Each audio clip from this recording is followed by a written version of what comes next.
Karaoke! I love the karaoke here in Vietnam. They just go nuts for it. These karaoke bars are everywhere. Love how a lot of the girls sit side saddle on the bikes here. Classic.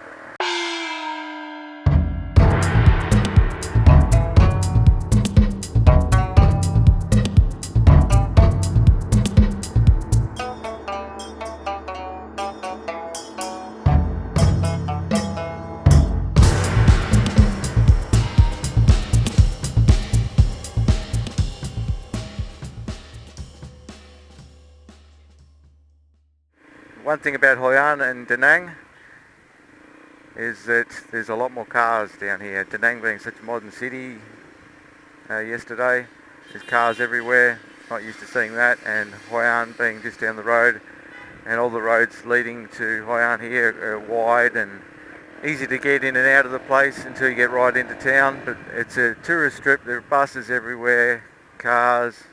There's a lot more money here than in a lot of other Vietnamese cities, towns that I've been to.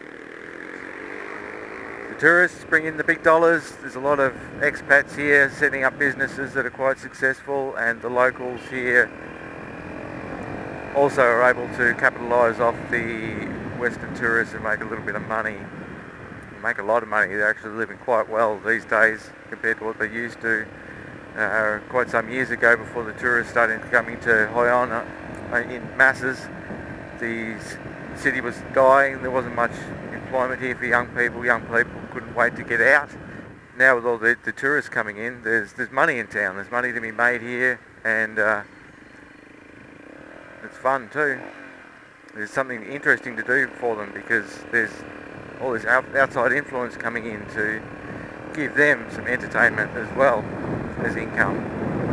You can do all sorts of tours here. You can do boat tours, diving tours, motorbike tours, food tours that take you out into the farms, and you pick the food, and then they'll give you cooking classes. You can go back and cook it and eat it. They're very creative in the ways that they will come up with interesting ideas for Westerners to give them money. Yeah, definitely nothing special. Got these big sandbags here to stop everything washing away. I imagine get quite cyclonic here at times. So a little bit before I was talking about the sandbags down the beach and the lack of sand on the beach. The lack of sand is not only due to storm damage, but the locals will mine sand anywhere they can, including the beaches. They'll take sand from the beautiful beaches in front of resorts. It gets sold for building materials, you know, your cement and wherever else. Sand is in high demand for building and development. So the locals will go and mine it any way they can. I've seen them doing it in the river, boats going up and down and dredging the rivers and filtering out all the rocks and just keeping the sand in their boats, and then they'll sell that sand. It's okay in the rivers, but at the same time, taking it from the beach out the front of resorts where tourists want nice, shiny, big, sandy beaches, it's counterproductive. They don't get it though. They don't seem to understand. They just want that quick fix of money, and they're not looking at the big picture. Look, there's a heap of sand there, being taken from the beach. No, it's a funny old world here, that's for sure. It's definitely a funny old place. A lot of stuff they do seems really weird to us through foreign eyes, but to them it's just life. It's normal. This guy here actually asked us to help him lift this concrete bench onto his scooter. Yes, Mazda BT50. Didn't see that out in the hills. A bit more money down here. Everyone's got big flash shiny cars. Not everyone, but some people do. The funny thing is though, cars are such a recent introduction to this part of the world that all the cars on the road are fairly new. You don't see any rusty old cars, beaten up cars like you do in Australia that may be 10, 20 years old, because they just don't exist. Cars have not been here that long.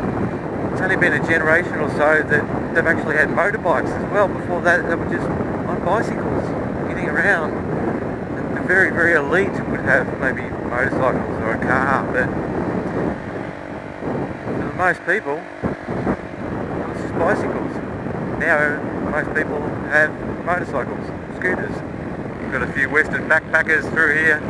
Seen a few guys on bigger bikes, all their rental bikes, cruising around. They putt around on these very cheap bikes that break down all the time.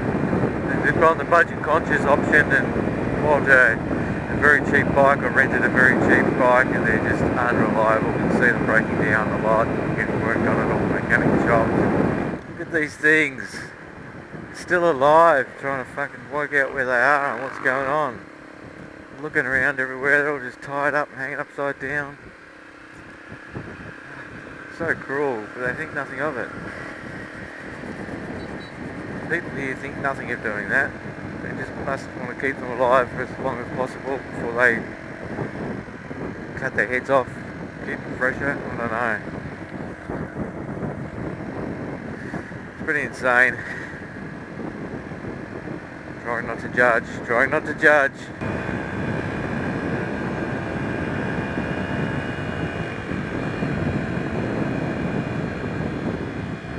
Wow, wow, look out there.